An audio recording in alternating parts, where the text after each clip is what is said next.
I know. I know. I promised you open pouring for 2 videos, and I have not delivered. Let's say I grab the beaker and a 6-inch epic sucker, and I make good on my promise.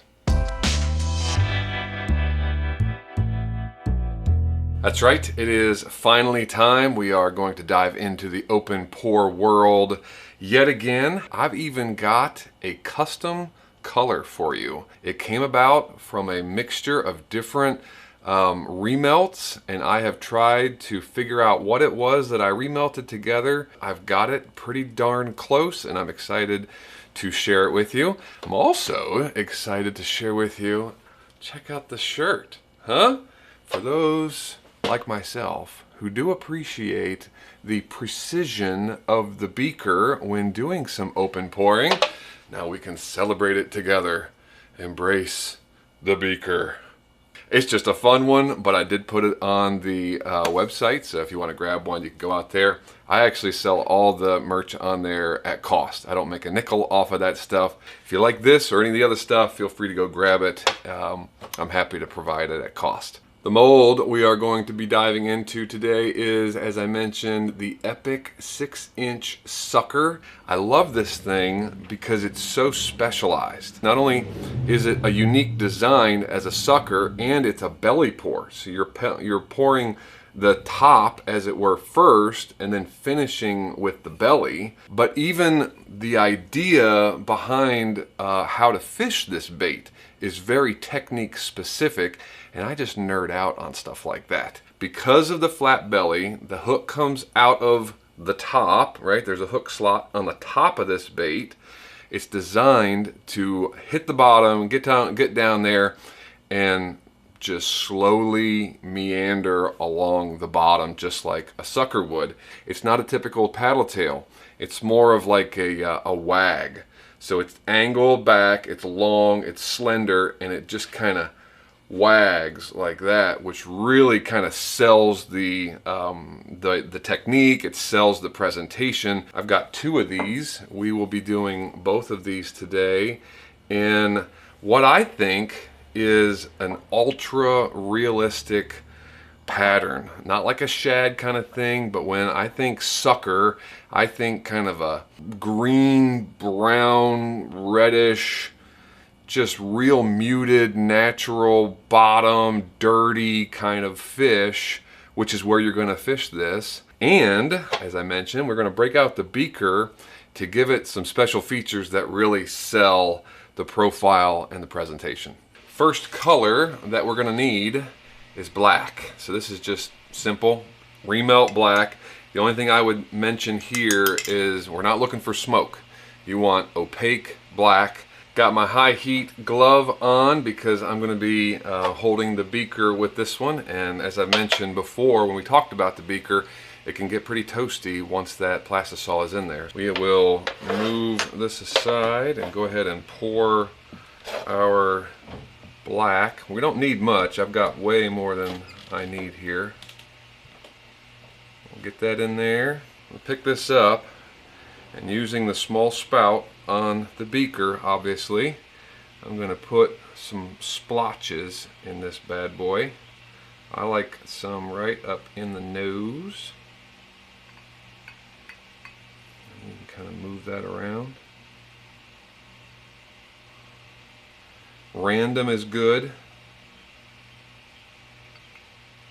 And anything that goes where you don't want it, you can always just pinch it off, which is what we'll do with stuff like that. And I like some dots. Doink. Another one. A little bigger maybe. Yeah, there we go. Now the fin is a little tricky because of how the Plastisol comes into it. If you're going to put any detail on the fin, I would recommend doing it right near the edge, just like that. And just kind of, you can add maybe just a tad more. This is a risky spot. I've had some incomplete fins because I had too much right there. We'll try that. I want another dot up here. There we go. And where it gets thin back here, you can see how much thinner the body. See how it tapers? Right there, and it tapers way down into here. That gets a little dicey on how to pour from the top.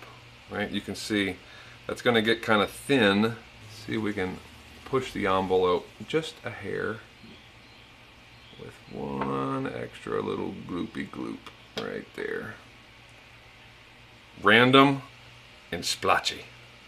So I am cooling off. I'm sure you guys could see that. Need to warm this back up because I've got the other half of the one that we just did. Need to do that one the same way, and then I've got two other halves for the second bait. So I'm going to do all of those. I'll put the hook slot in. Don't forget the hook slot. We need that for the final bait. I'm going to combine these, turn the heat up, and then we will talk custom color. The goal is something close to this. Let me show you.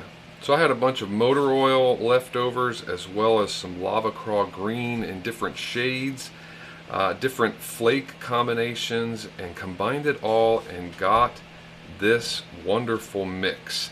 You can see it's got that motor oil red, especially through the thinner parts and the tails, but you can see that sheen, that green sheen from the lava craw green. It's just a fantastic combination, and you would think relatively easy to replicate, but man alive, it has been a challenge. You see how it really turns that auburn and red in the light, and yet there's this green sheen when the light doesn't hit it. It's just an unbelievable. It's more than motor oil, right? It's got this pearlized effect with all the benefits of motor oil as well. Plastic is ready. This is 1 cup of BaitPlastics 242, just like always. I have turned the hot plate up to 275 already. Our molds are warming up. First color of many, as mentioned, motor oil. And we're going to go with 15 drops of this. To that, we go to the black, and only 1 drop of black. Before we add the other 2 colors, which are going to be powders, let's get our flake in. Going to the standard for me, 1/4 teaspoon per cup of 062 black, and then 1/8 of a teaspoon of 015 black. From there, anytime I'm dealing, that's kind of a base, right?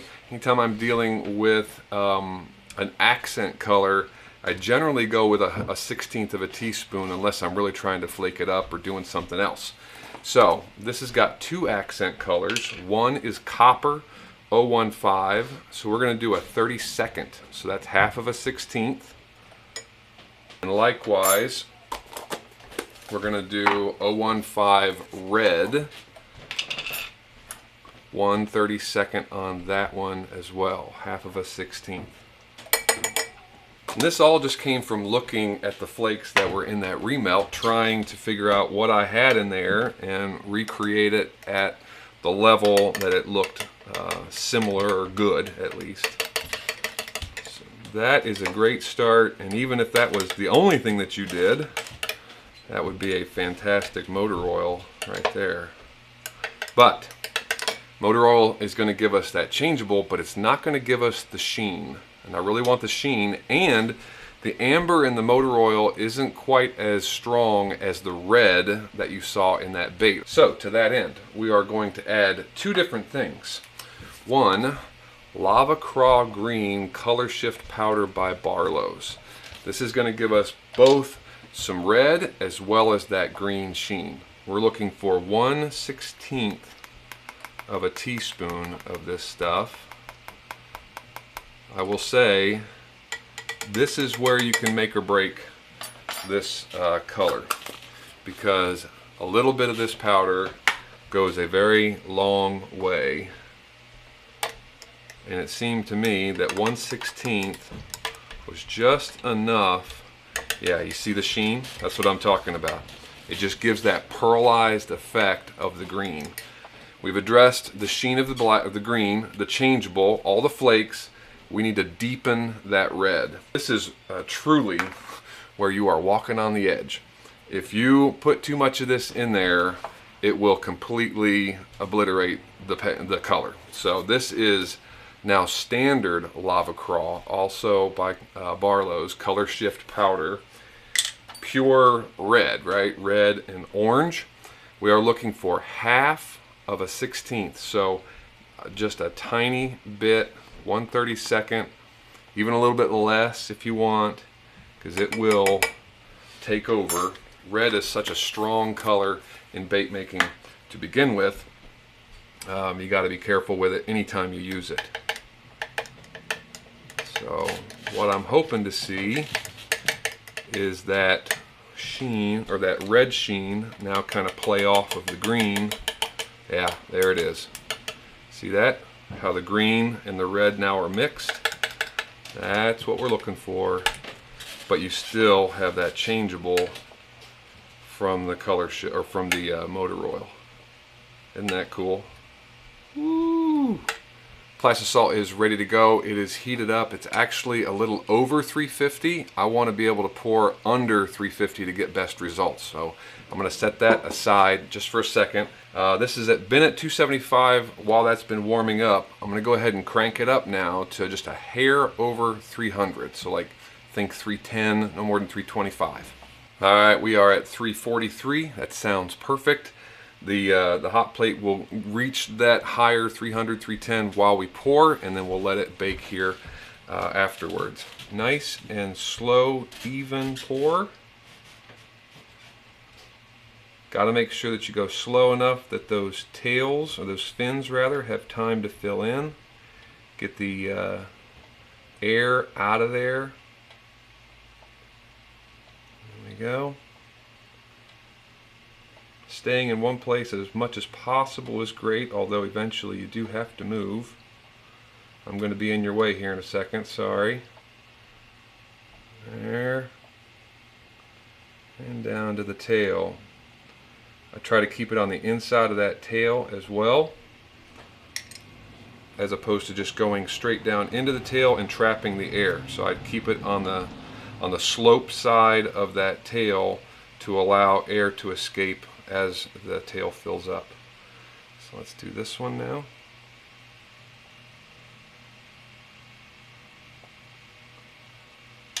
Ooh, a little fast. Slow down, slow down. I'm giving that top fin lots of time because we put that detail into it, and hopefully it'll fill in.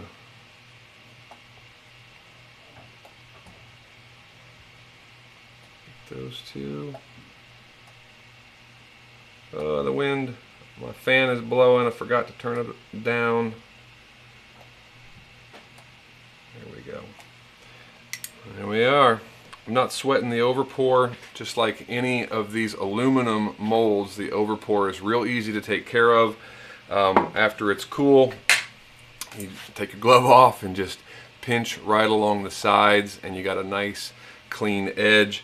If you want to, you can even take a heat gun. Once you pinch it, you can actually take a heat gun to those edges or to the top, and it'll kind of soften that edge for you once again, make it a really nice look. These guys are going to cook now at that 300, 310-ish range for at least 15 minutes. Then I'm going to shut it off, and I'm going to let these guys cool on their own, because once again, it's time to freaking mow. I will babysit these until my 15 minutes is up. Then I'll shut it off and let them cool down on their own while I am out doing my mowing thing. Get a shower, and we will demold these guys together. Well, a mowed lawn later, a shower taken, a change of clothes. We are ready to demold these guys. This was the first one we poured. Looks like I missed just a tad. I was going too fast apparently. Didn't see that beyond the camera. Couldn't see that. Small detail miss. but I don't think it's going to be too big of a problem. Let's see how we did. Oh yeah. Check that out. Oh man, yeah. Nice and smooth. All of our layers bonded well together. Love that splotchy look. So there's the hook slot. Right, so beast hook underneath. There's my little miss. See that? But hook slot, or beast hook underneath, up through, and then it will lay down inside of there. So you got a weedless presentation. That was the side we already looked at, and there's the other. Let's check out the other one. So it looks like I got all my fins on, or in, on this one. By the way, this all cleaned up really well. I had just a little bit of pinch off there. I didn't even take a heat gun to it to smooth it out. Just push right against those edges and it cuts clean. You can actually see the serration right there. Makes it super, super simple. Come out on that side. Oh yeah. Oh yeah. Woo, that one looks even better. Wow. Golly, I love this color.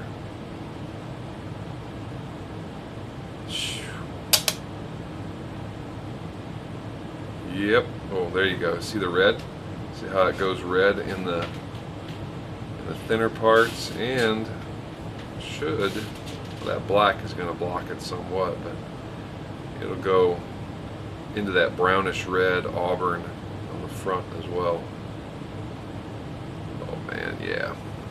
Well, that's going to do it for me today, guys. Hope you enjoyed the video. Hope you enjoyed the custom color and seeing how to splotch some of these open pores. If you've never done it, I encourage you to try it out. Thanks again for watching, and until the next time, I'll see you guys in the shop.